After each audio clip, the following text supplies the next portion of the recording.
가장 오래 끌었지만 가장 긴 만남이었습니다. 추경 용산 집무실 앞으로 실무 협상에서 얽힌 실타래들 하나씩 풀릴지 잠시 뒤 인수위에 나가 있는 취재기자 연결해 보고요. 얼마 전에 대구 사저로 내려간 박근혜 전 대통령 복심 유영하 변호사 출연 예정돼 있습니다. 박 전 대통령 근황에 더해서 대구시장 출마 고심은 끝났는지까지 질문 드려보고요. 이미 대구시장 예비후보 등록을 마친 김재원 전 최고위원 오늘 검찰개혁 이슈로 섭외를 했는데 대구시장 관련 질문도 조금 드려보겠습니다. 대기업 임직원들의 수인기사 갑질 문제 잊을만 하면 한 번씩 터지죠. 이번에는 현대 두산 인프라코어 부사장입니다. 단독 취재한 사회부 김철희 기자로부터 직접 들어보겠습니다. 화요일 더 뉴스 오늘의 주요 뉴스부터 정리해드리고 본격 출발합니다. 네, 문재인 대통령과 윤석열 당선인이 대치는 뒤로 하고 진전된 분위기에서 어제 만찬회동을 진행했습니다. 추경과 집무실 이전 등을 두고 큰 틀에서 협의를 이루었고 세부적인 내용은 이철희 정무수석과 장제원 당선인 비서실장 채널을 통해 논의가 이어질 것으로 보입니다. 현장 취재기자 연결합니다. 박서경 기자. 네, 서울 삼청동 인수입니다. 네, 2시간 50여 분 긴 대통령과 당선인 간의 회동이었는데요. 협조하겠다 이런 약속과 화답이 오갔지만 아직 갈등 요소는 좀 남아 있어 보입니다. 회동에 대한 평가는 어떻습니까? 네, 김은혜 당선인 대변인은 오늘 오전 정례 브리핑을 진행했는데요. 구체적인 합의안이 나오지 않아 아쉽다는 평가가 나오는 것에 대해 무엇보다도 정권 2학기에 현직 대통령과 당선인이 손을 맞잡았다는 게 의미가 있다고 생각한다고 전했습니다. 들어보겠습니다. 정권 2학기에 현직 대통령과 대통령 당선인이 맞잡은 손, 그리고 이 대화로 걱정을 좀 덜어드리는 데 의미가 있지 않았을까 저는 생각을 합니다. 이게 나라 안팎의 사정이 어렵고요. 그리고 통합된 국민의 힘으로 위기를 극복해야 한다는 점에서 두 분의 뜻이 같습니다. 신용현 인수위 대변인은 KBS 라디오에서 인수위 차원에서는 추경과 안보 누수 없는 정권 인수인계 협의가 큰 힘이 됐다고 밝혔습니다. 국민의힘 이준석 대표는 YTN 라디오에서 집무실 이전 등은 현 정부가 협조할 수밖에 없는 사안인데 민주당에서 정치 이슈화한 것으로 보였다며 양측이 일정 부분 협의를 이룬 것을 긍정적으로 평가한다고 말했습니다.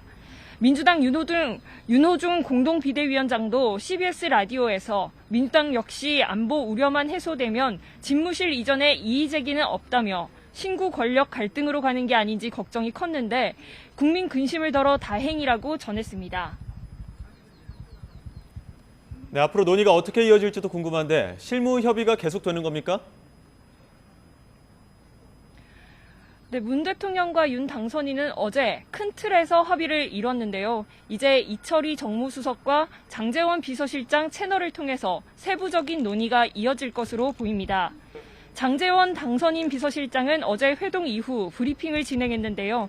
집무실 이전 문제와 관련해서는 실무자끼리 이전 내용, 이전 계획, 시기를 따져보고 행정안전부나 기획재정부가 예산을 담당 부서에서 처리한다고 하면 문 대통령이 협조하겠다고 해서 그렇게 하려 한다고 설명했습니다. 또 2차 추경 편성 문제에 대해서는 양측이 공감했고 이철희 수석과 자신이 실무적으로 계속 협의해 나가겠다고 밝혔습니다. 인사권 문제 역시 어떻게 하자는 말은 없었지만 문 대통령과 윤 당선인이 이철희 수석과 장제원 실장이 잘 의논해 주길 바란다고 말했다고 전했습니다. 이와 관련해 김은혜 당선인 대변인은 브리핑에서 실무 협의는 조속히 착수될 거로 생각한다고 설명했습니다. 네, 자 오늘 법무부 등을 끝으로 인수위원회는 업무보고 일정을 마무리 짓죠. 네, 인수위는 오늘 법무부 등을 마지막으로 업무보고를 마무리 짓는데요. 먼저 마지막 날인 오늘 정무사법행정분과는 국무총리실과 법무부, 인권위 업무보고를 받습니다. 법무부는 윤 당선인의 수사지휘권 폐지 공약에 정면으로 반대하면서 한 차례 업무보고 일정이 유예되기도 했습니다. 경제 1분과는 통계청과 조달청, 경제 2분과는 행정중심복합 도시건설청과 새만금개발청, 해양경찰청으로부터 보고를 받고요. 사회복지문화분과는 문화재청, 기상청, 국가보훈처 업무보고를 듣습니다. 정부 부처 업무 보고는 끝나지만 독립기관인 공수처는 인수위와 내일 별도로 간담회를 진행합니다.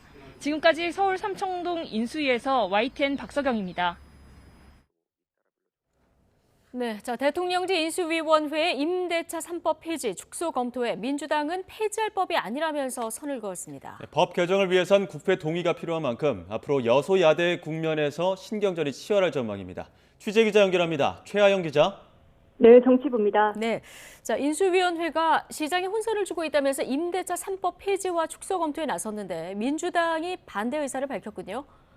네, 먼저 민주당 윤호중 비상대책위원장은 폐지할 법이 아니라고 분명히 했습니다.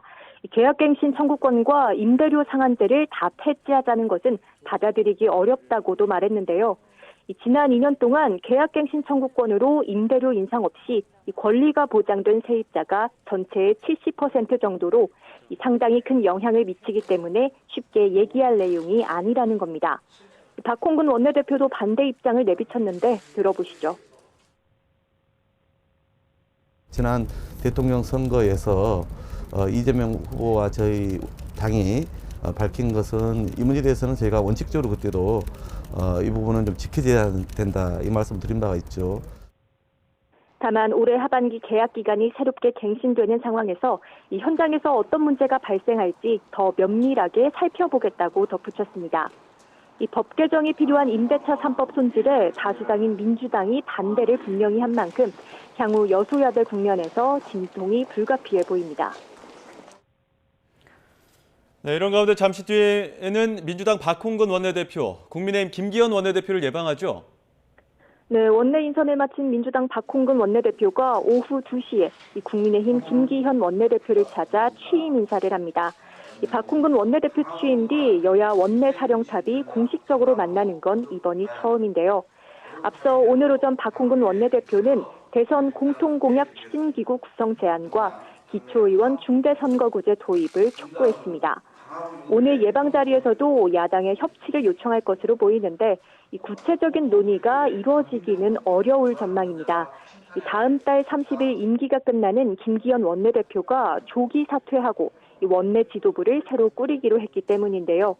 민주당이 새 원내 지도부를 꾸린 만큼 국민의힘도 개편을 앞당겨 앞으로 새 정부의 법률안이나 인사청문회 등 여야 협상의 연속성을 이어가자는 취지입니다. 국민의힘은 다음 달 8일쯤 차기 원내대표 경선을 치를 예정입니다. 네, 자, 오늘 국회에서는 민주당의 합당 제안을 받아들이는 새로운 물결의 기자회견도 있었죠?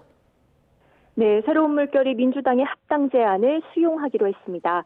이 새로운 물결 김동연 대표는 민주당 윤호중 비대위원장이 제안한 정치교체를 위한 정치개혁 추진기구 구성과 합당 제안을 받아들인다고 밝혔습니다. 새로운 물결은 정치교체 완수에 무거운 책임감을 느끼며 민주당과 함께 혁신의 길을 가려 합니다. 특히 이번 합당 결정은 김 대표의 경기지사 출마 가능성이 높은 상황에서 이루어진 건데요. 김 대표는 경기지사 출마에 대해 가장 빠른 시간 안에 당과 시민 또는 도민의 의견을 듣고 결정하겠다며 합당에서 중요한 것은 출마 지역 문제가 아니라고 말했습니다. 민주당 윤호중 비대위원장은 합당의 전제로 공천 출마가 논의된 것은 아니라며 김 대표가 경기도지사에 출마할 경우 경선이 불가피할 것이라고 밝혔습니다. 지금까지 정치부에서 전해드렸습니다.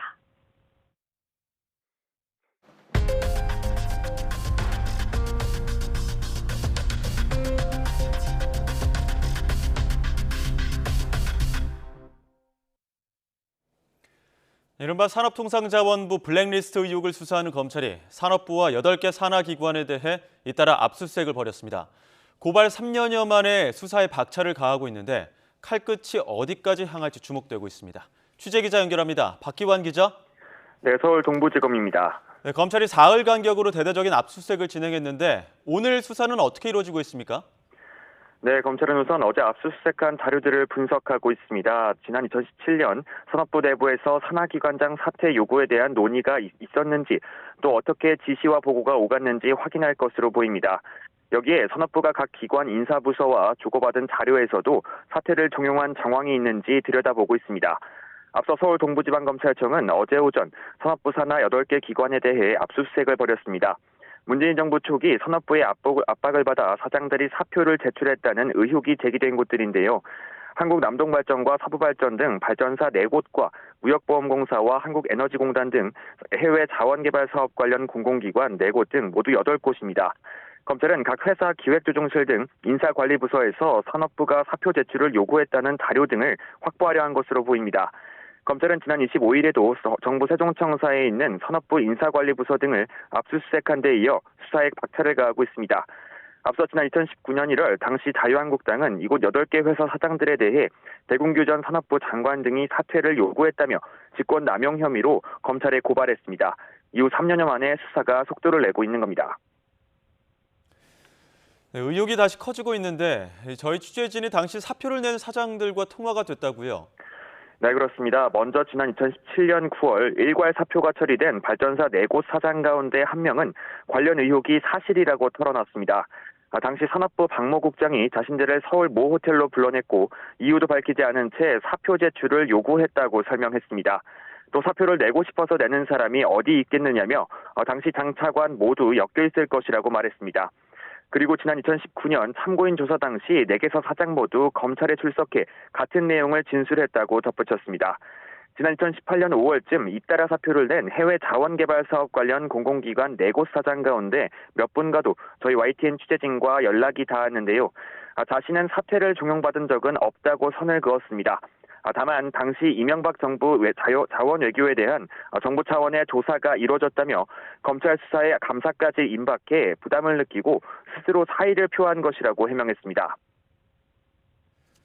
일부 의혹에 대해서는 당사자가 인정한 셈인데 앞으로 수사는 어떻게 진행될 것으로 보입니까?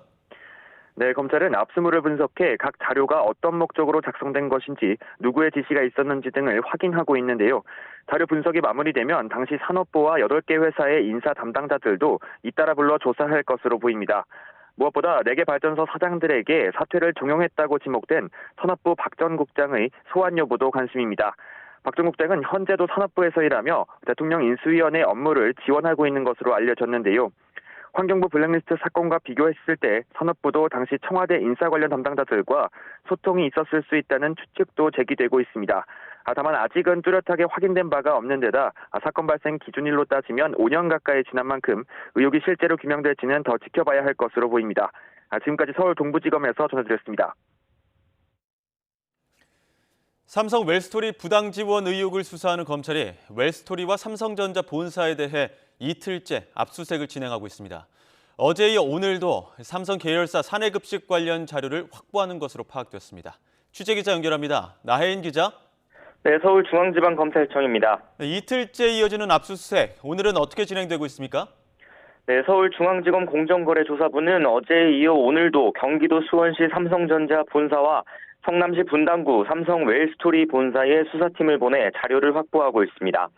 검찰은 어제도 두 회사를 상대로 각각 10시간 남짓 압수수색을 벌였지만 디지털 증거를 확보하는 데 시간이 오래 걸려 추가 집행에 나선 것으로 파악됐습니다. 검찰이 확보하려는 증거는 삼성전자 등 계열사와 급식업체 웰스토리 사이 내부 거래 관련 자료 등입니다. 검찰은 앞서 삼성그룹 계열사 4곳이 웰스토리의 사내 급식 물량을 부당하게 몰아줬다는 의혹으로 공정거래위원회와 시민단체에서 고발장을 접수해 수사에 착수했습니다. 고발된 인물은 최지성 전 삼성그룹 미래전략실장과 정현호 삼성전자 부회장, 삼성전자 법인 등이고 혐의는 공정거래법 위반과 업무상 배임입니다. 현재 검찰 수사는 일단 고발장에 적시된 대로 삼성 계열사 사내급식 수의 계약의 부당성에 초점이 맞춰져 있습니다. 앞서 공정위는 삼성 계열사들이 웰스토리의 이윤을 보장하고자 수수료 명목으로 인건비를 추가 지급하는 등 부당 계약을 맺었다고 판단했습니다. 다만 웰스토리 지분 100%를 삼성물산이 가지고 있는 만큼 검찰의 칼끝이 최대 주주인 이재용 삼성전자 부회장으로 향할 수 있다는 관측도 조심스럽게 나오고 있습니다. 공정위는 앞서 2013년부터 8년 동안 이뤄진 웰스토리 부당 지원의 배경으로 옛 삼성 미래전략실을 지목했습니다. 미전실 주도 아래 웰스토리가 총수 일가의 자금 조달 창구 역할을 했다거나 과거 삼성물산과 제일모직 합병 과정에서 이 부회장 지배권 강화에 도움을 줬을 가능성이 제기되고 있습니다. 검찰 안팎에선 공정위 고발이 접수된 지 9달이 지나서야 강제 수사가 시작됐고 최근 수사팀이 확대 개편됐다는 점에서 검찰이 새 정부 출범에 맞춰 기업 사정 신호탄을 쐈다는 해석도 나옵니다. 검찰은 이번 수사를 우려하는 목소리가 있지만 통상 절차에 따라 엄정하고 치우침 없이 진행하고 있다고 확대 해석을 경계했습니다. 삼성 측은 검찰 수사에 별도 입장을 내지 않고 당시 웰스토리의 사내 급식 계약은 정상적인 거래였다는 주장을 유지하고 있습니다. 지금까지 서울중앙지검에서 전해드렸습니다. 네, 대통령직 인수위원회가 장애인 단체의 지하철 시위 현장을 찾아 시민 불편을 일으키는 시위를 멈춰달라고 요구했습니다. 장애인 단체 측은 중단 여부를 내일 밝히겠다면서도 시위를 시민의 볼모로 잡는 부조리라고 비난한 이준석 국민의힘 대표에게 공식 사과를 재차 요구했습니다. 신준명 기자입니다. 인수위 사회복지문화분과 이미자 간사와 김도식 인수위원이 전국 장애인 차별 철폐연대 박경석, 최용기 상임 공동대표를 만났습니다. 인수위 측이 지하철 시위 현장을 직접 찾은 겁니다. 안녕하세요. 반갑습니다. 전장현 측은 30여 분간의 만남에서 지하철 이동권 보장을 포함해 장애인이 복지시설에서 독립해 지역사회에서 자유롭게 살아가는 탈시설 예산 807억 원 편성을 요구했습니다. 또 장애인 24시간 활동 지원 예산 2조 9천억 원 등을 내년도 예산에 반영해야 한다고 촉구했습니다. 인수위 측은 해법을 찾겠다고 약속하면서도 출퇴근 시간 지하철 탑승 시위는 많은 시민이 불편을 겪고 있으니 당장 멈춰달라고 반복적으로 요청했습니다. 더 이상 장애인 이동권 때문에 또 다른 분들이 불편함을 겪지 않도록 이렇게 좀 심사숙고 해줬으면 좋겠다는 말씀을 드리면서 저희도 또 돌아가면서 이 말씀하신 부분들 세밀하게 돌아보고 또 추진할 수 있도록 노력하겠다는 말씀드립니다. 이에 전장현 측은 지하철 시위를 중단할지는 내일 공식 발표하겠다고 답했습니다. 오늘 내로 고민하고 그 부분에 대한 요청 사항에 대해서는 내일 입장을 발표하겠습니다라고 이야기를 했습니다. 다만 이날 계획했던 26번째 지하철 탑승 시위는 그대로 진행했습니다. 승객 여러분들께서는 안쪽에 공간을 조금만 더 확보해 주시면 고맙겠습니다. 전장현은 또 이준석 국민의힘 대표가 지하철 탑승 시위를 시민의 출퇴근을 볼모로 잡는 비문명적 방식이라고 언급한 것에 대해 이 대표의 공식적인 사과를 요구했습니다.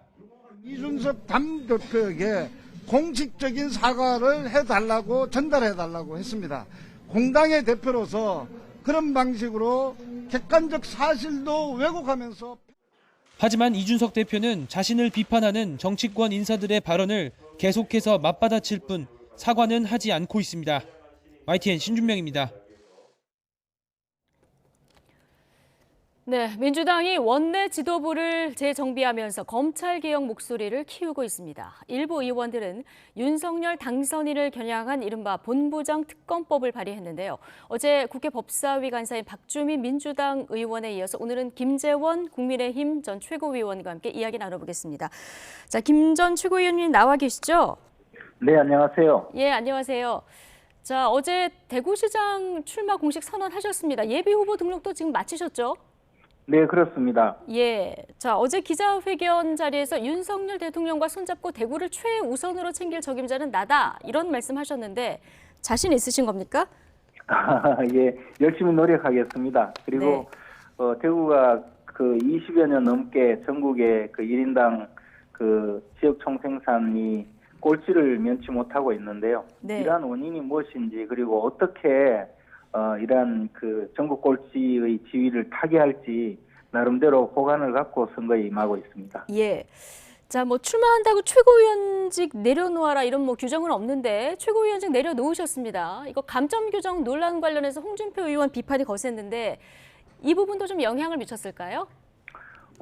물론 뭐 여러 가지 생각을 해서 결정한 것이지만 네. 제가 이제 그 지방선거에 나가게 되면 최고위에 사실상 회의에 참석하기도 어렵기 때문에 예. 선거에 나간다고 공식 선언하면 최고위원직을 사퇴할 생각으로 있었습니다. 아, 뭐 현실적인 부분도 고려를 하셨다. 네. 자, 예, 박근혜 전 대통령의 최측근으로 불리는 유영하 변호사의 출마설도 나오고 있습니다. 자, 유영하 변호사 대구시장 출마 가능성도 이렇게 점쳐지고 있는 상황에서 의원님과는 이제 친박이라는 공통점이 있지 않겠습니까? 만약 출마를 한다고 하면은 이에 따른 유불리 어떻게 예상하십니까? 일단 유영하 변호사는 박 대통령 탄핵 이후에 사실상 홀로 대통령을 보호하고 변호하고 또 대통령을 지금까지 대구 사저에까지 모신 분이거든요. 그리고 아마 네. 박근혜 전 대통령께서도 애틋한 마음이 있을 것이기 때문에 예. 그러한 사정을 또 대구 시민들이 잘 알고 있어서 유영하 변호사에 대해서 상당히 예. 영향을 미치리라고 생각을 합니다. 다만 그런 과정이 이제 전체적으로 박근혜 전 대통령에 대한 지역 주민들의 애틋한 정을 좀 키울 것이기 때문에 저도 또 여전히 좋은 영향을 받을 수 있으리라고 생각하고 있습니다. 알겠습니다. 유영하 변호사 저희 잠시 뒤에 인터뷰하려고 스튜디오에 나와 계시거든요. 출마 여부 제가 직접 여쭤보도록 하겠습니다.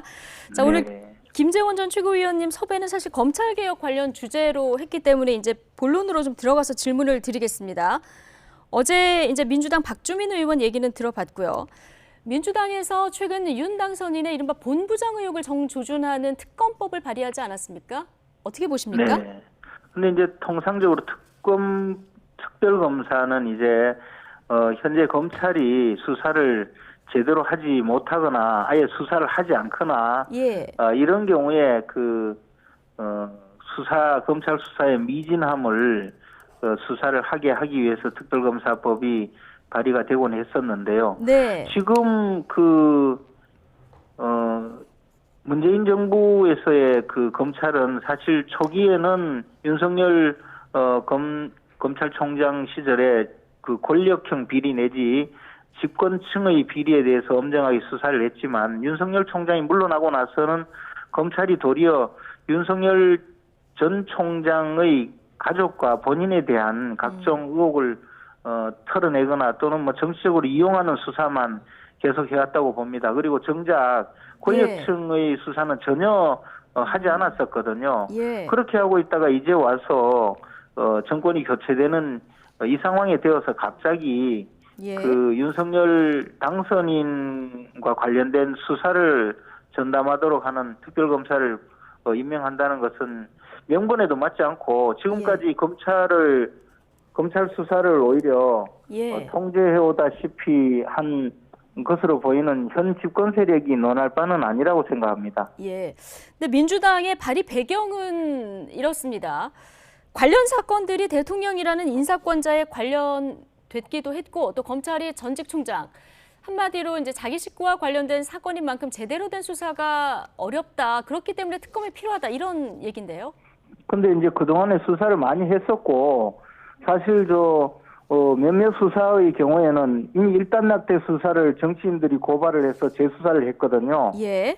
그리고 윤석열 당선인 본인에 대한 수사는 온갖 것을 다 털어도 아무런 혐의 사실이 나오지 않았고 또 김건희 씨에 대한 수사조차도 수사 결과 혐의점을 발견하지 못해서 무혐의 처분해야 됨에도 불구하고 정치적으로 이용할 수 있도록 지금까지 처분을 미뤄온 이 상태에서 새로 또 특별검사를 임명해서 수사를 하게 한다는 것이 과연 어떤 의미가 있을지 이제 마지막으로 권력을 놓치지 않으려는 또 다른 어떤 의회 폭거가 아닌가 저는 그렇게밖에 볼 수가 없습니다. 의회 폭거가 아닌가 이렇게 보신다는 말씀이신가요?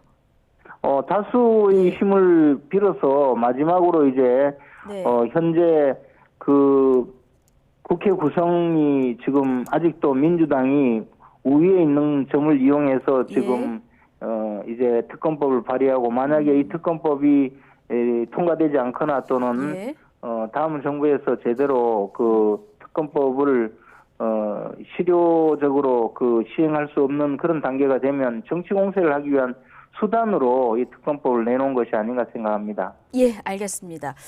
자, 윤호중 비대위원장 그리고 박홍근 원내대표 이 체제가 갖춰지면서 지금 민주당에서 검찰개혁 목소리가 다시 좀 커지는 분위기입니다.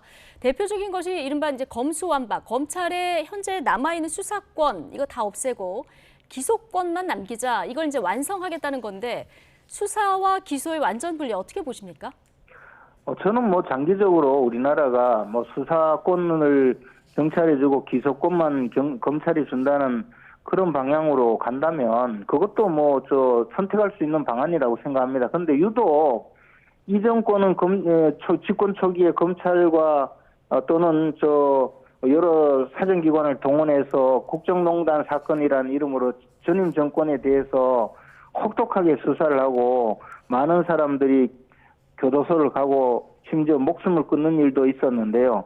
그런 일이 있고 난 다음에 이제 와서 권력의 그 비리를 제대로 수사하려는 검사들은 전부 지방으로 좌천시키고 수사에서 멀어지게 하더니 이제 와서 법적인 제도적인 그 수단으로조차 수사권을 뺏어서 결국은 자신들의 비리를 수사하려는 그런 움직임을 제도적으로 차단하려는 것 아닌가 생각합니다. 결국은 이 민주당 정권은 무슨 죄를 이렇게 많이 지어놨길래 검찰 수사를 이렇게 겁내는지 저는 그것이 의심이 갑니다. 검찰 개혁을 위해서 수사권을 조정한다고 한다면 할 수는 있겠지만 저는 문재인 정부와 민주당이 도대체 무슨 비리와 부정행위를 이렇게 많이 저질러 놨길래 앞으로 검찰 수사를 못하게 해서 자신들의 비리를 덮으려 하냐 그런 세간의 의혹에 답을 해야 된다고 생각합니다. 네. 그런데 지금 이제 정권이 5월이면 바뀌지 않습니까? 지금 시점에서 진정성이 없다고 볼 이유가 없다. 민주당은 이런 입장인데요. 민주당이 만약에 이런 검찰 수사권 조정을 하려고 마음먹었으면요. 벌써 다 할 수 있었거든요. 국회도 자기들 마음대로 운영을 해왔고 대통령도 충분히 그렇게 할 수 있었는데 검찰권을 조정한다는 미명으로 오히려 윤석열 검찰총장을 탄압하는 일에만 나섰지 실질적으로 검찰개혁을 했다고는 생각하지 않습니다. 예, 알겠습니다. 자, 그리고 오늘 한 차례 미뤄졌던 법무부의 업무보고가 곧 진행될 예정입니다. 당선인의 수사지휘권 폐지 공약에 박범계 법무부 장관 반대 입장을 지금 공식 표명한 상태고요. 민주당도 수사지휘권 필요하다. 자, 이런 입장인데 국민의힘 폐지해야 한다는 입장이시죠?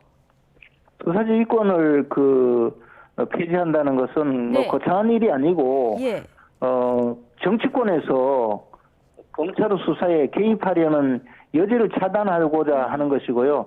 실제로 우리나라 건국 이래 수사지휘권이 몇 차례 사용되지도 않았는데 유독 민주당 정부에서만 정치권에서 검찰의 수사에 개입해서 수사지휘권을 행사했고 그 결과는 별로 좋지 않았습니다. 차제에 검찰의 독립성을 강화해서 검찰이 법과 원칙에 따라 수사할 수 있는 제도적인 안전장치를 마련한다는 의미에서는 법무장관의 검찰총장 수사지휘권은 폐지하는 것이 저는 당연한 그 개혁의 방향이라고 생각합니다. 그런데 이제 반대의 시각에서 보면 최소한의 민주적인 통제도 받지 않으면 그야말로 무소불위 권력이 될 수밖에 없다 이런 지적도 나오는데 어떻게 보십니까?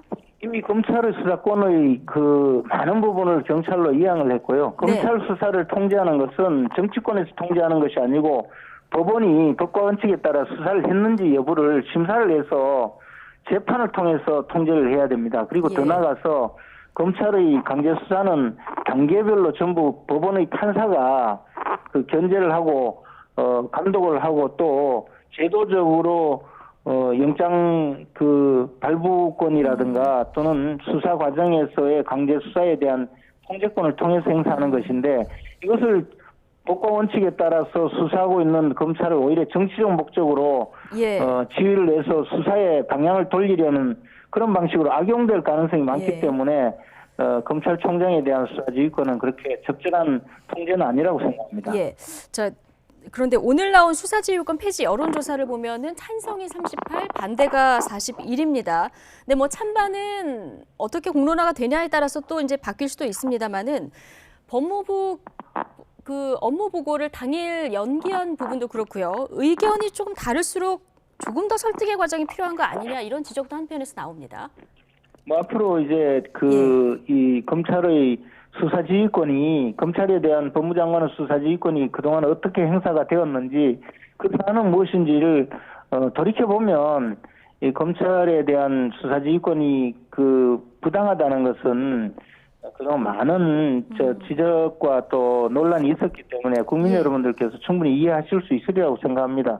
다만 이제 이번 논란은 단순히 검찰에 대한 수사지휘권 폐지가 마치 검찰이 마음대로 자기들 마음대로 아무런 통제 없이 수사를 할 수 있는 것처럼 그렇게 이제 여러 호도한 집권 세력이 있었기 때문에 가능하리라고 생각하고요. 국민들께서 이 부분에 대해서 관심을 갖고 지켜보신다면 아마 선택은 분명할 것이라고 저는 생각합니다. 예, 알겠습니다.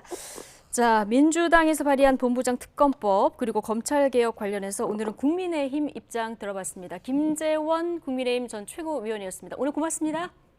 감사합니다.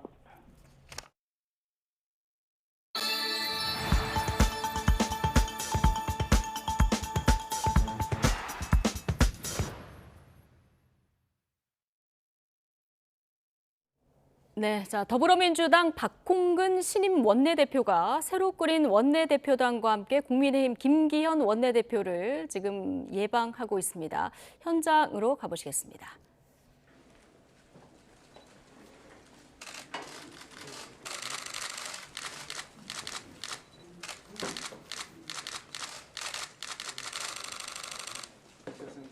네, 여야 간의 첫 회동이 이제 이루어지는 이런 모습인데요. 사진을 찍기 위해서 포즈를 취한 모습 잠시 보셨고요. 박홍근 원내대표가 취임한 후에 여야의 이 원내사령탑이 이렇게 공식적으로 만나는 거는 이번이 처음입니다. 김기현 국민의힘 원내대표 그리고 박홍근 민주당 신임 원내대표가 지금 이야기를 나누고 있는 모습이에요. 존경하는 우리 박홍근 의원님께서 치열한 경선을 뚫고 원내대표 당선되신 걸 먼저 축하를 드립니다. 우리 국민의힘이 이제 곧 여당으로 바뀌긴 합니다만 국회에서의 상황을 보면 여전히 실질적 여당은 바로 민주당이고 국회의 모든 의사 일정에 관해서 이 민주당이 여러 가지 직접적 영향력을 행사할 수 있는 그런 상황에 있습니다. 그런 만큼 국정 운영의 원활을 위해서도 그렇고 국회 운영의 원활을 위해서도 그렇고 민주당의 적극적인 협조와 또 때로는 서로 간에 충분한 의사소통을 통한 협치가 필요하다 그런 생각을 합니다. 박 의원님께서 그동안 협치나 통합에 있어서는 많은 모범을 보여오신 분이시기 때문에 그런 모델을 잘 만들어 나갈 수 있을 것으로 생각하고요. 지난 1년을 돌아보면 1년 동안 여야 사이에 굉장히 많은 현안들이 있고 때로는 가파르게 대치하는 그런 국면도 있었습니다만 결과적으로 보면 국회 운영에 있어서 파행을 겪었던 적도 없고 결국은 여야가 잘 협치하면서 결과물을 만들어 왔습니다. 그런 면에서 보면 앞으로 다가오는 1년도 그와 같은 전통을 잘 이어나갈 수 있을 것이다 생각하고요. 어차피 민생 문제에서는 여당이든 야당이든 가지고 있는 목표가 똑같은 것이기 때문에 대화의 문을 열고 서로 마음을 터놓고 이야기하면 모든 문제가 잘 해결될 수 있을 것으로 믿습니다. 우리 박홍근 대표님과 새로 짜여진 우리 민주당의 지도부께서 그 점에 대해서 똑같은 마음이실 거라고 생각하고 많은 협조와 도움을 부탁을 드리겠습니다.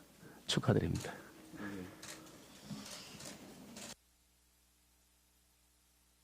우리 김기현 원내대표님께서 따뜻하게 맞아주셔서 정말 감사드립니다. 오늘 이제 기사를 보니까 조만간에 또 후임 원내대표를 선출하신다고 하는데 저로서는 우리 김기현 대표님하고 좀 더 호흡을 길게 맞추고 싶은데 좀 아쉬움이 있긴 합니다. 만나자마자 이별인 느낌이긴 합니다만 그래도 지난 1년 동안 우리 21대 국회를 정말 성숙하게 잘 이끌어 주셔서 감사하다는 말씀 드리겠고 또 맡고 있는 임기 내에 또 저희가 3월 국회를 마무리해야 되기 때문에 그 과정에서도 또 역할을 마지막까지 잘 해주실 거다 이렇게 믿고 있습니다. 저는 국회가 국민들께 기대도 한껏 받고 있습니다만 또 한편에서는 또 불신의 대상이기도 하죠. 그 이유는 우리가 얼마만큼 국민 눈높이에 맞는 그런 생산적이고 또는 일하는 모습을 늘상 보여줘야 되는 그런 이제 숙제가 있다는 뜻이고 또 하나는 우리 여야를 뛰어넘어서 국회의원들이 국회가 또한 얼마만큼 말에 대한 책임을 지느냐 이 두 가지 문제인 것 같습니다. 그러니까 일하는 국회와 그다음에 국민께 신뢰를 주는 이 국회 이것을 동시에 만들어 가야 되는 숙제가 우리 앞에 놓여 있는데요. 저는 그런 점에서 지금 우리가 이제 4월 5일까지 또 임시회가 잡혔기 때문에 할 수 있는 일들은 최대한 하는 것이 우리 국민들께 그나마 이 코로나 상황에서 힘든 국민들께 유안이 되지 않을까 싶어서 이미 뭐 보니까 몇 개 또 상임위는 가동되고 있던데요. 그래서 일하는 모습을 최대한 우리가 좀 보여드리자. 그래서 입법의 성과를 좀 내자. 이런 말씀 드리고 싶었고요. 또 한 가지는 결국 말에 대한 책임인데 그것은 결국 여야가 이번 뭐 대선 때 국민들께 약속했던 것들도 있습니다. 그런 것을 공통분모부터 먼저 좀 성과를 내는 것도 필요하겠고 추경의 문제도 마찬가지겠죠. 그래서 좀 더 신속하게 또 완전하게 보상하는 일에 착수하면 좋겠다는 말씀 아울러 드리고 싶습니다. 그래서 우리 국회가 선거 때 유불리의 문제가 아니라 일상적으로 한 말에 대해서는 책임을 지는구나 이런 모습을 향후 우리 더불어민주당과 국민의힘이 함께 책임져 가는 모습 보여서 국민들께 신뢰를 얻는 그런 국회가 되었으면 좋겠다 말씀드리겠고 끝으로는 이제 뭐 이번 4월 5일까지 있는 3월 임시회에서 지방선거와 관련된 여러 가지 그 유언 사항은 해소를 해줘야 되는 게 아주 급선무입니다. 그래서 이 문제 또한 좀 더 흉금을 털어놓고 조속히 해당 특위 등에서 논의가 좀 마무리될 수 있기를 간절히 바라겠습니다.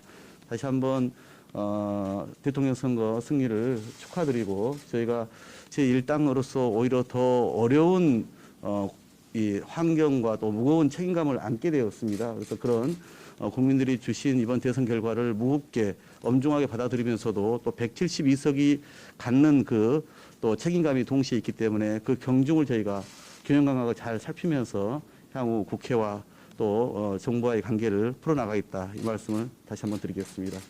예, 고맙습니다. 네, 고맙습니다. 네. 여기까지 공개를 할까요? 네, 네. 네.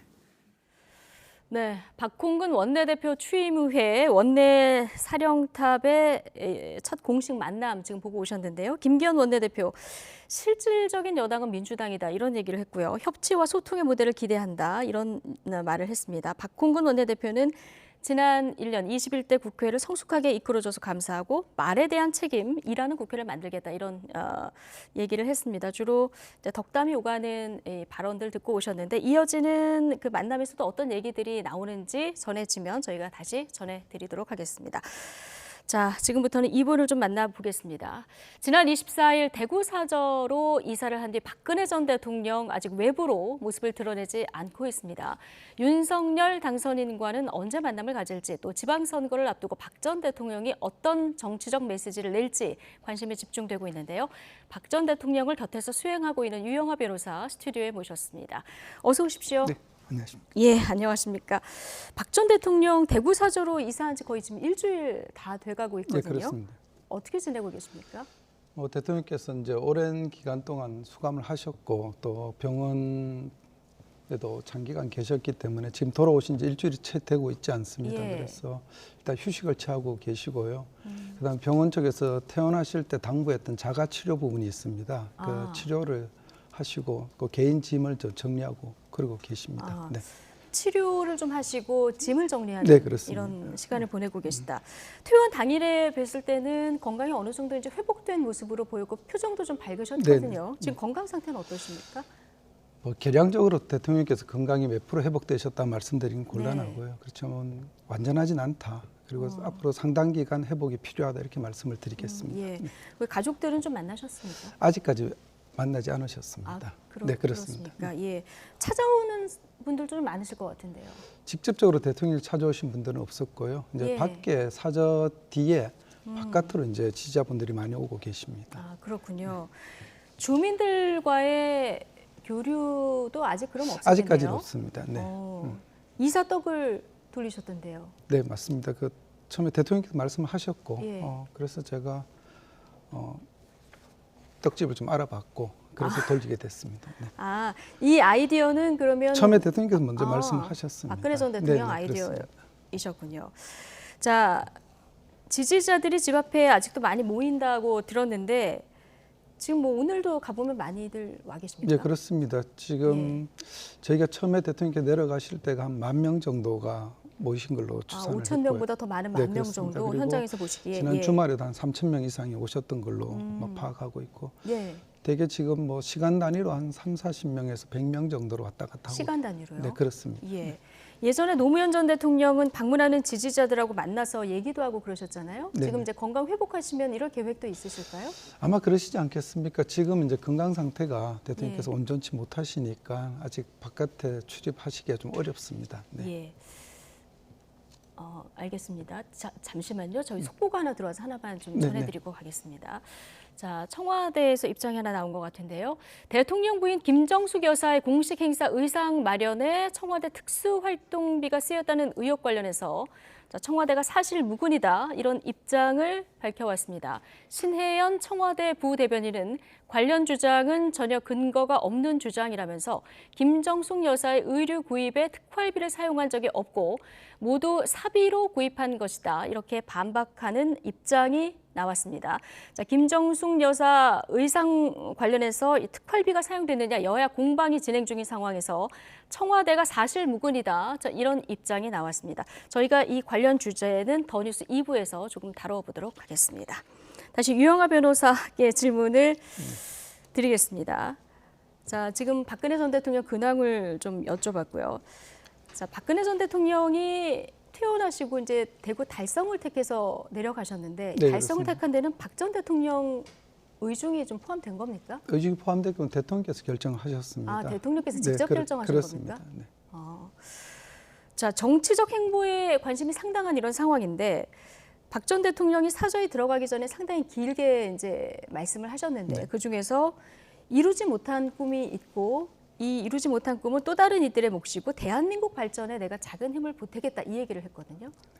근데 직접 이 말의 뜻이 무엇인지 여쭤보셨습니까? 뭐 대통령 말씀 그대로 이해하시면 될 것입니다. 대통령께서 대한민국 대통령을 지내신 분이고 또 5선의 국회의원을 하셨고 여당 야당의 대표를 하신 국가 원로이십니다. 그래서 당신이 갖고 계시는 지혜와 경륜을 국가 발전에 조금이라도 도움이 되면 그 쓰시겠다는 말씀을 하신 거고요. 그리고 저는 뭐 대통령께서 어떤 말씀을 하셔서 제게 의견을 주시면은 제가 의견을 드리지만 그러지 않고는 제가 먼저 그 말씀에 대해서 어떤 의견을 구하거나 이런 적은 없습니다. 예. 자, 박근혜 전 대통령 관련해서 조금 전에 이제 청와대에서 대통령 부인 김정숙 여사의 의상비에 관련한 특수활동비 사용 내역 관련해서 입장이 나온 거 같이 이제 들으셨는데 네, 그렇습니다. 박근혜 전 대통령도 관련한 의혹이 조금 있었는데요. 당시에 이게 어떻게 결론이 났었죠? 뭐 제가 지금 당시 그 변호인으로서 기억하고 있는 사실은 처음에 특검에서 조사를 할 때는 대통령 의상비 3억 원을 최순실 씨가 대줬다 이렇게 결론을 내서 기소를 했던 걸로 기억이 되고요.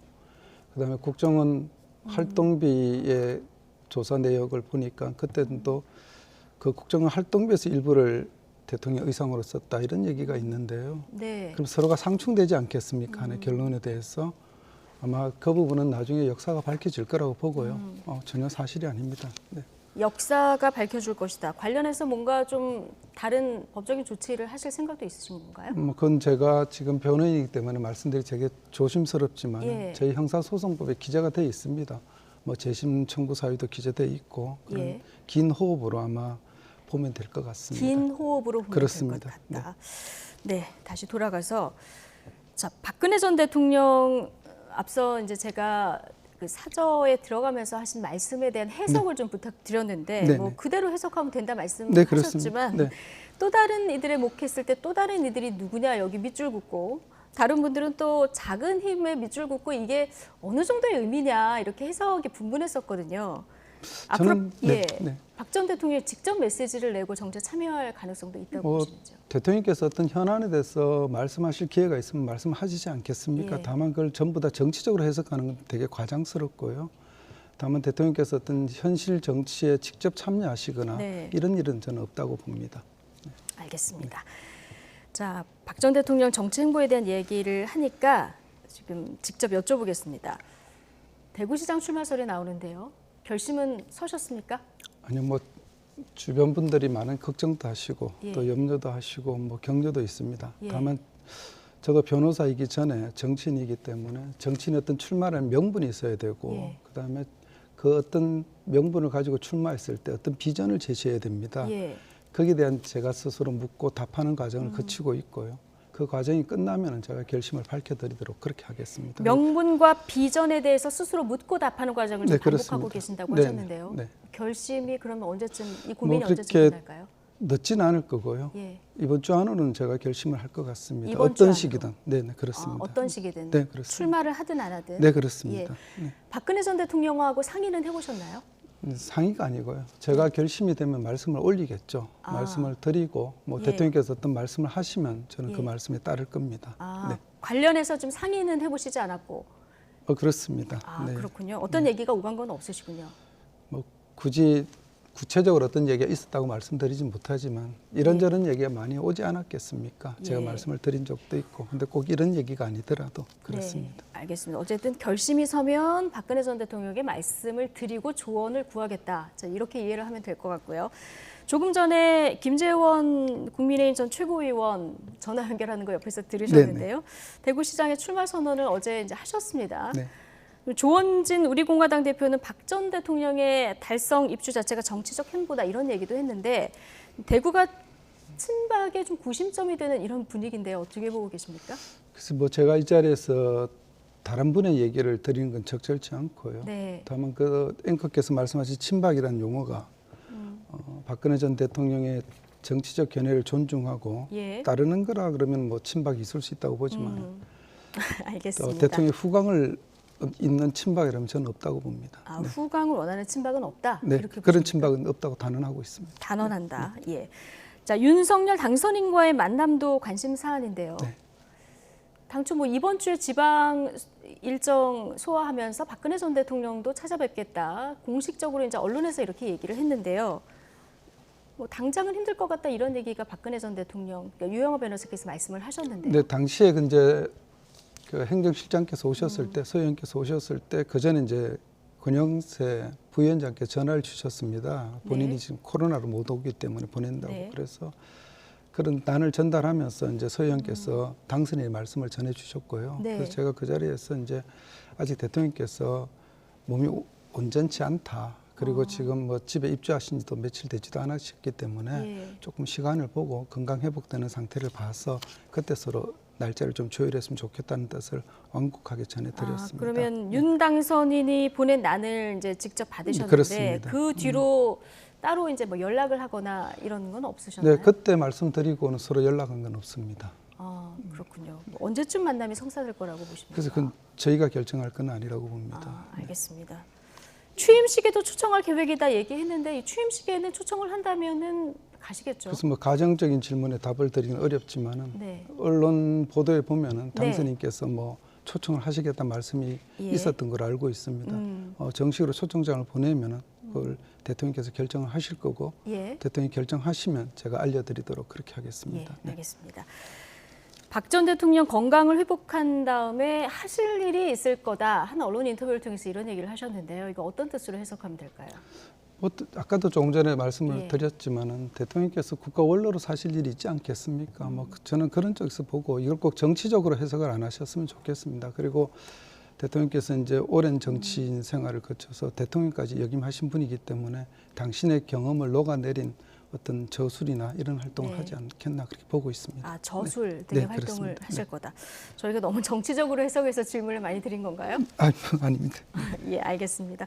뭐 이번 주 안에 대구시장 출마 여부는 결정한다고 하셨으니까요. 네, 그렇습니다. 예, 네. 저희가 네. 뉴스를 통해서 접할 수 있을 것 같습니다. 자, 여기까지 듣겠습니다. 유영하 변호사였습니다. 고맙습니다. 네, 고맙습니다.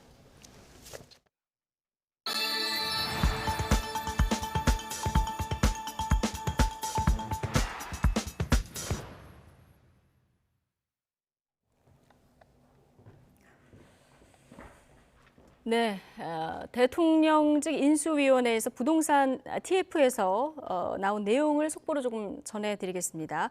임대차법 시행이 2년 되는 올해 8월 전문가 의견에 따르면 전세 시장이 불안할 수 있다. 이런 우려가 제기된다는 의견이 지배적이었다. 이런 얘기가 있었던 것 같고요.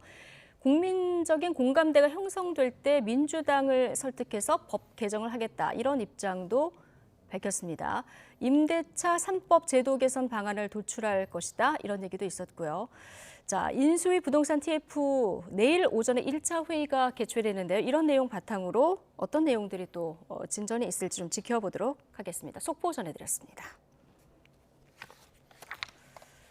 네, 충북 청주시 한 산부인과에서 불이 나 산모 등 수십 명이 긴급 대피하고 10여 명이 병원으로 이송됐습니다. 불은 산부인과 지상 주차장에서 시작됐습니다. 현장 연결해서 자세한 상황 들어보겠습니다. 자, 이성우 기자. 네, 충북 청주시 산부인과 화재 현장에 나와 있습니다. 네, 지금 불은 모두 진화가 된 거죠? 네, 3시간 전에 큰 불은 잡혔습니다. 제 뒤로 보이는 곳이 화재 현장인데요. 보시다시피 건물 외벽과 주차장이 모두 불에 탔습니다. 주차장에 주차되어 있던 차량도 뜨거운 열기를 이기지 못하고 소실됐는데요. 이곳 주차장에서 처음 불이 시작된 것으로 추정되고 있습니다. 청주시 서원구의 한 산부인과 건물에서 불이 난 시간은 오늘 오전 10시 10분쯤입니다. 산부인과 병원 신관 주차장에서 불이 시작된 것으로 보이는데요. 불이 나자 산부인과에 입원해 있던 산모와 신생아 등 60여 명이 긴급 대피했습니다. 일부는 자력으로, 나머지는 119 구조대 도움을 받아 다행히 전원 대피해 다른 병원으로 옮겨졌습니다. 연기 등을 흡입한 10명은 병원으로 옮겨졌지만 다행히 상태가 위중하지는 않은 것으로 알렸습니다. 또 병원 직원들도 신생아를 먼저 구한 뒤 자력으로 모두 대피했습니다. 불이 나자 소방당국은 대응 1단계를 발령하고 소방차 등 장비 32대와 진화 인력 90여 명을 투입해 오전 11시 10분쯤 큰 불길을 잡았습니다. 이날 불은 산부인과 신관 지상 주차장에서 시작됐는데 주차장 외벽이 화재에 취약한 공법으로 시공돼 불이 빨리 번진 것으로 알려졌습니다. 산부인과 건물 신관과 구간, 인근 모텔 등으로까지 번진 불은 약 1시간 만에 진화됐습니다. 경찰과 소방당국은 주차장에서 불이 시작됐다는 목격자의 말을 토대로 정확한 화재 원인과 피해 규모를 조사하고 있습니다. 지금까지 충북 청주시 산부인과 화재 현장에서 YTN 이성우입니다. 네, 코로나19 신규 환자는 휴일 휴가가 사라지면서 다시 30만 명대로 올라섰습니다. 정부는 코로나19가 정점을 지나 감소세로 전환한 만큼 거리두기 조정안을 이번 주 금요일 발표하겠다고 밝혔습니다. 취재기자 연결합니다. 신현준 기자. 네, 신현주입니다. 네, 자세한 코로나19 신규 환자 현황부터 전해주시죠. 네, 오늘 0시 기준 신규 환자는 34만 7,554명입니다. 휴일 영향이 사라지면서 전날보다 16만 명 넘게 늘어 다시 30만 명대로 올라섰습니다. 국내 누적 확진자는 1,230만 명을 넘었습니다. 하지만 오늘 확진자는 일주일 전과 비교하면 6천여 명, 2주 전보다는 14,000명 넘게 줄었습니다. 정부는 코로나19 유행이 정점을 지나서 감소세로 전환했다고 판단했습니다. 신규 확진자는 2주 안에 30만 명 아래로, 4주 안에는 20만 명 아래로 떨어질 거로 예측했습니다. 또 전파력이 강한 스텔스 오미크론이 우세종이 되면서 유행의 급격한 감소세는 어렵지만 완만하게 감소할 것으로 내다봤습니다. 이에 따라 정부는 다음 주부터 적용할 사회적 거리두기 조정안을 이번 주 금요일에 발표합니다.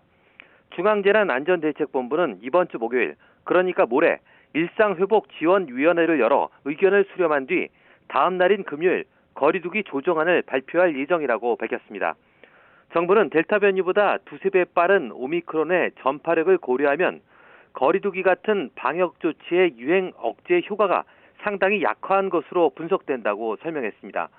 또 오미크론의 낮은 치명률을 고려할 때 방역을 계속 강화할 필요성이 떨어지고 사회 경제적 문제가 더 커진다고 우려했습니다. 다만 모든 거리두기 조치를 한 번에 해제하는 경우 유행이 증폭될 가능성도 적지 않아 단계적으로 완화하고 있다고 강조했습니다. 신규 확진자는 감소세지만 사망자나 위중증 환자는 여전히 적지 않습니다. 어제 하루 코로나19 관련 사망자는 237명으로 누적 사망자는 15,423명으로 늘었습니다. 위중증 환자는 전날보다 58명 감소해 1,215명입니다. 보건당국은 위중증 환자가 최대 1,680명까지 증가했다가 다음 달 중에 감소할 것으로 전망했습니다. 위중증 환자가 늘면서 중환자 병상은 여유가 많지 않습니다. 전국의 중환자 병상 가동률은 전날보다 1.8%포인트 떨어졌지만 68.2%로 70%에 가깝습니다. 재택치료자는 전날보다 13만 명 넘게 줄면서 170만 3천여 명입니다. 이 가운데 의료기관의 집중 모니터링을 받는 대상은 22만 2천여 명입니다. 네, 코로나19 신규 환자 휴일 효과가 사라지면서 30만 명대로 올라섰습니다. 네, 정부가 지금 코로나19 정점을 지나서 감소세로 전환한 만큼 또 조정안을 발표한다고 했는데 지금 내용들 다시 한번 보겠습니다. 이르면 내일부터는 그 동네 병의원에서 코로나19 대면 진료가 더 활발해지는 거죠? 네, 기존에는 호흡기 관련 병의원을 중심으로 외래 진료센터를 지정했는데요. 내일부터는 골절이나 외상 또는 다른 기저질환을 다루는 병원과 한의원도 외래 진료센터로 지정돼서 확진자를 대면 진료할 수 있게 됩니다. 현재 코로나19 재택치료자를 대상으로 대면 진료를 하는 외래 진료센터는 279곳인데요. 여기에 더해서 동네 병의원과 한의원에서 코로나19와 관련이 없는 다른 질환까지 대면 진료가 가능하도록 한 것입니다. 신청 방법은 희망하는 병의원이 직접 건강보험심사평가원으로 신청하면 심사 없이 즉시 허용됩니다. 다만 신청한 의료기관은 확진자의 진료 시간이나 공간을 별도로 마련하고 진료 가능한 의사와 간호 인력을 확보해야 합니다. 중대본은 국민들이 필요할 때 적절한 진료를 받고 일반 의료체계로 전환하는 기반을 마련할 수 있을 것으로 전망했습니다. 지금까지 사회 2부에서 YTN 신현주입니다. 정부가 2분기에 전기요금에 영향을 주는 연료비 조정 단가를 올리지 않기로 했습니다. 하지만 기존 연료비와 기후환경요금은 인상이 예정돼 있어 소비자들이 내는 전기요금은 다음 달부터 오르게 됩니다. 취재기자 연결합니다. 박홍구 기자.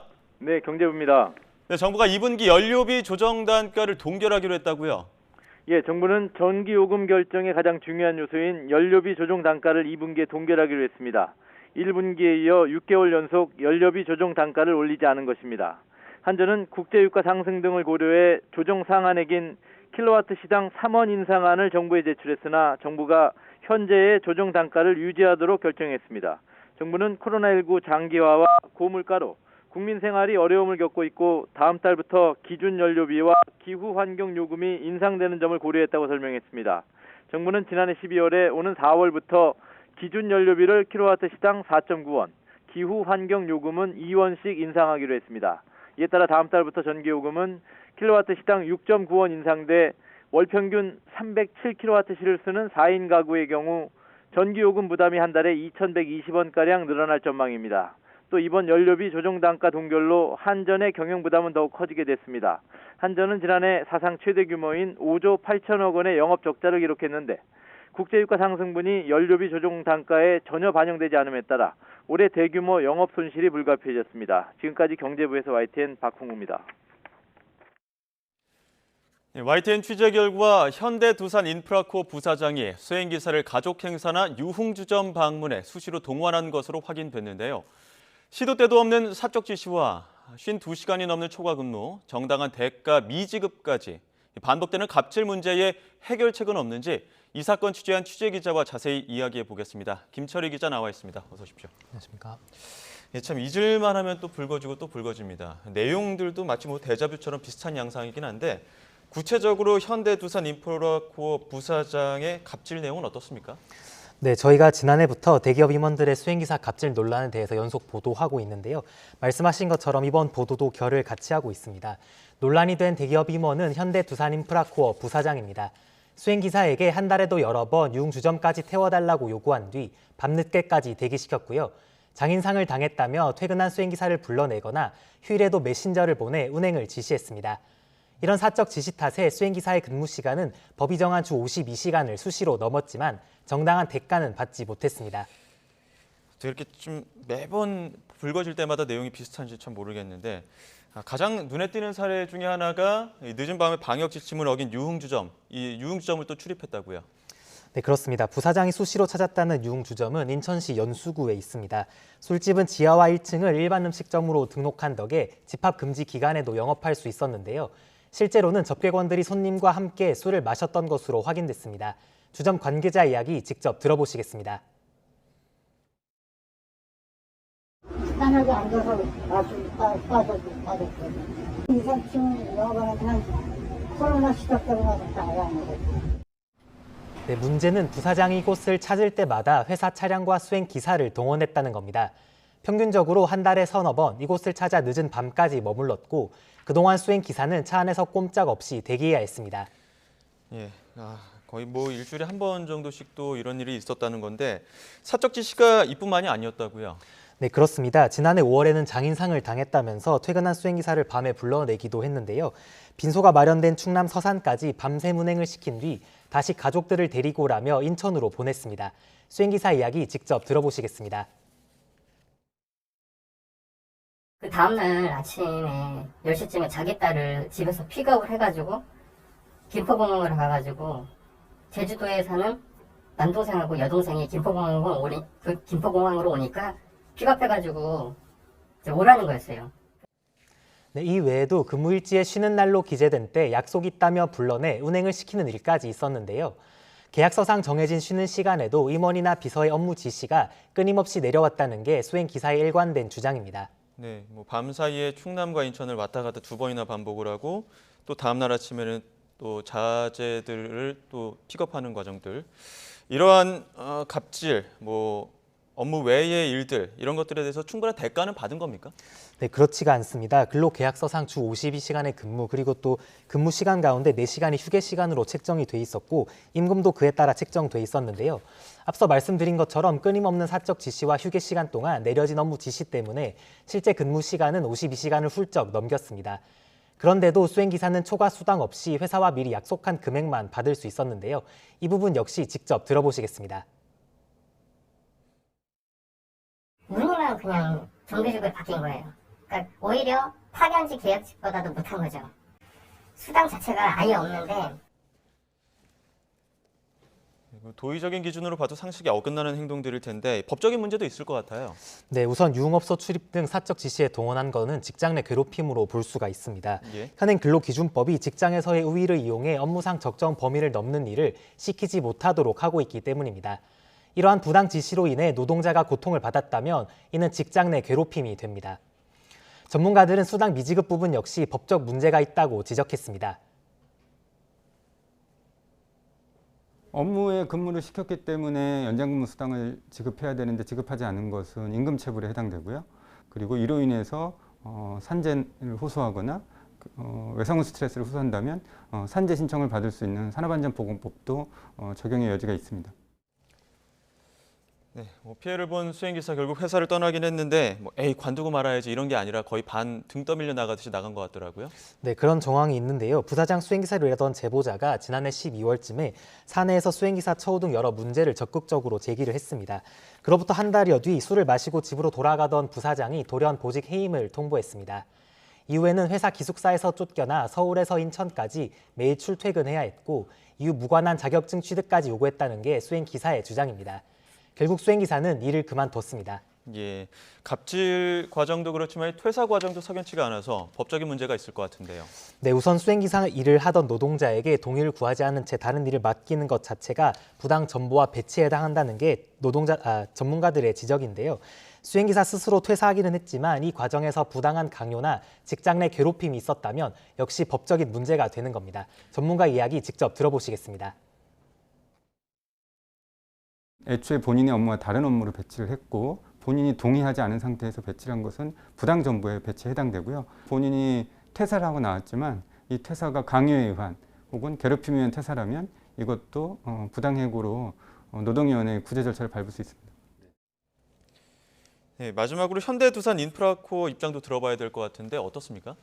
네, 우선 부사장은 입장문을 통해 수행기사에게 사적 지시를 내린 사실을 모두 인정하고 사과했습니다. 또 회사 차원에서 임원 수행기사들의 주 52시간 초과 근무 여부를 살피고 지침을 강화하겠다고 밝혔습니다. 다만 수행기사 업무에서 배제한 것에 대해서는 해당 기사가 동료들과 반복적으로 문제를 일으키는 등 업무에 부적합하다고 판단해 적법한 절차에 따라 인사조처한 거라고 해명했습니다. 또 자격증 취득을 제한한 것은 해당 업무에 필요한 능력을 기르도록 권유한 것일 뿐이라고 주장했습니다. 네, 자, 여기까지 듣도록 하겠습니다. 지금까지 김철희 기자와 함께했습니다. 고맙습니다. 감사합니다.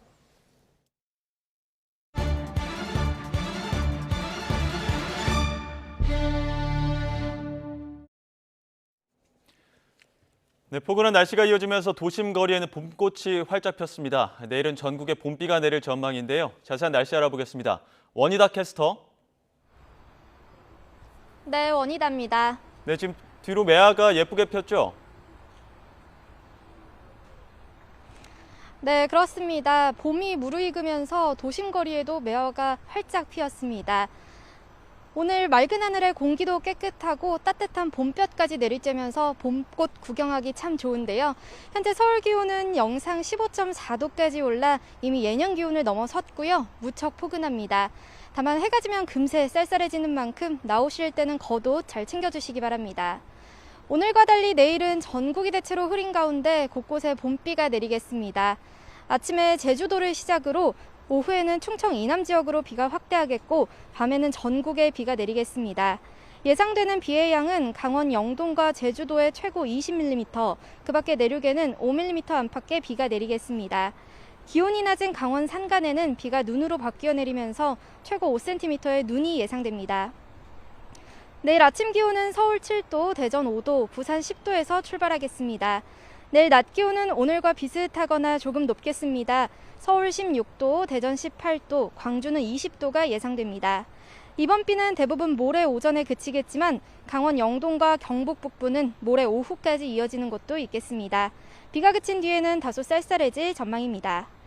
요즘 일교차가 10도 이상 크게 벌어지면서 코로나뿐만 아니라 감기나 독감 등 호흡기 질환에 걸리기 쉽습니다. 개인 건강관리 잘해주시기 바랍니다. 지금까지 YTN 원희다입니다.